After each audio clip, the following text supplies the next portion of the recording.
First tutorial YouTube ఛానల్కి స్వాగతం friends. ఈరోజు మనం డిసెంబర్ 31 కరెంట్ అఫైర్ వీడియో చూద్దాము, ఏమేమి టాపిక్స్ ఉన్నాయనేది.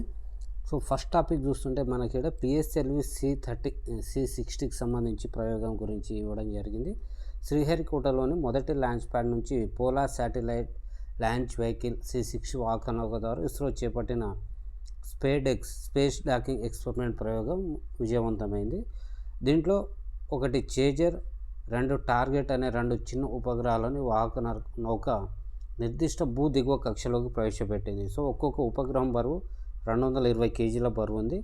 5 కిలోమీటర్ల దూరం ఉండేలాగా వీటిని కక్షలో ప్రవేశపెట్టింది. తర్వాత ఇస్రో శాస్త్రవేత్తలు భూమికి 470 కిలోమీటర్ల ఎత్తులో ఈ రెండింటిని 3 మీటర్ల సమీపానికి చేర్చి ఈ డాకింగ్ ప్రక్రియను పూర్తి చేశారు. ఫ్రెండ్స్, ఇక్కడ డాకింగ్ ప్రక్రియ అంటే ఏం లేదు, మనకు ఈ రెండు ఇప్పుడు చేజర్, టార్గెట్ 2 ఉన్నాయి కదా, అవి 470 కిలోమీటర్ల ఎత్తులోకి వెళ్ళిన తర్వాత ఇక్కడ నుంచి దూరంగా ఇట్లా ప్రయాణం చేసి అక్కడ పైకి వెళ్ళిన తర్వాత ఇక్కడ దగ్గరగా ఇట్లా ఇదొక వాహనకు ఈ రెండింటి మధ్యన కమ్యూనికేషన్ కొరకు ఇది ఏర్పాటు చేయడం జరిగింది. అంటే రవాణా కొరకు కావచ్చు, మన శాస్త్రవేత్తలను పైకి పంపించడానికి అన్నిటికీ ఇది ఉపయోగపడుతుంది.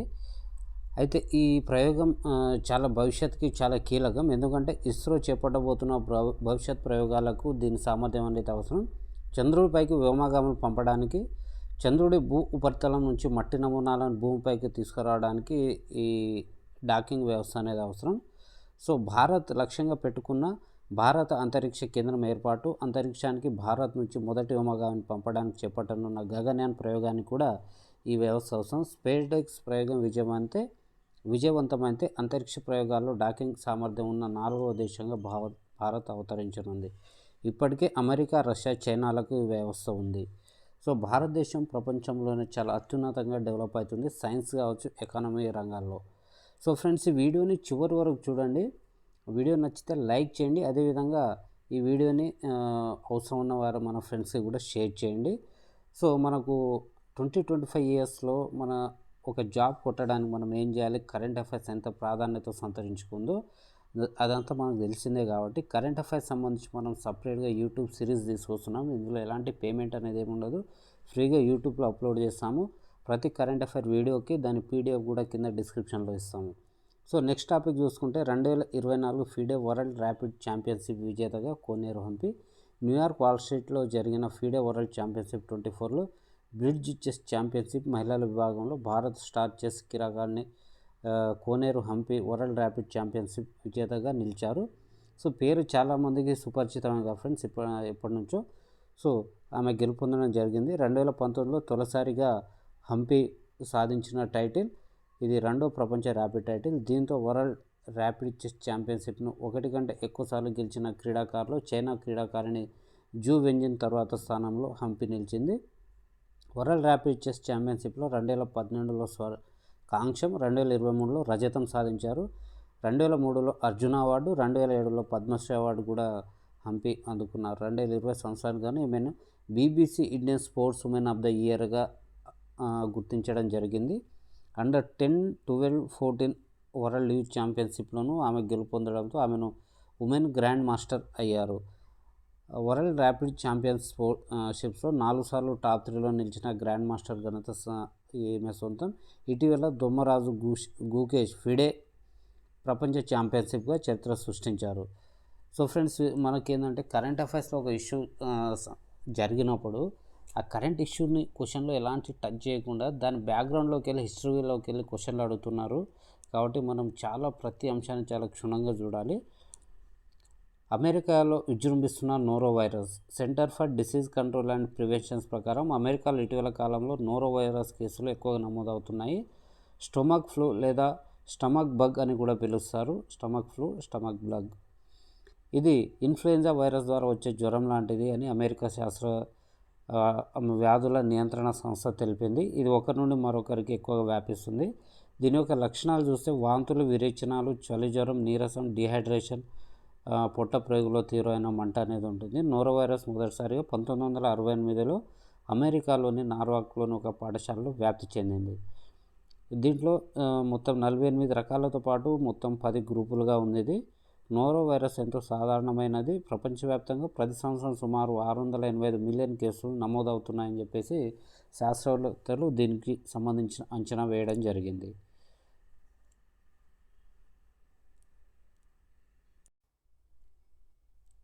ఫ్రెండ్స్, తెలంగాణ రాష్ట్రానికి సంబంధించిన చాలా కీలకమైన అంశం ఇది. భౌగోళిక గుర్తింపుకు దరఖాస్తు చేసేందుకు రాష్ట్రానికి మరో 10 ఉత్పత్తుల ఎంపిక. సో దరఖాస్తు చేయడానికి ఇంకా గుర్తింపు రాలేదు.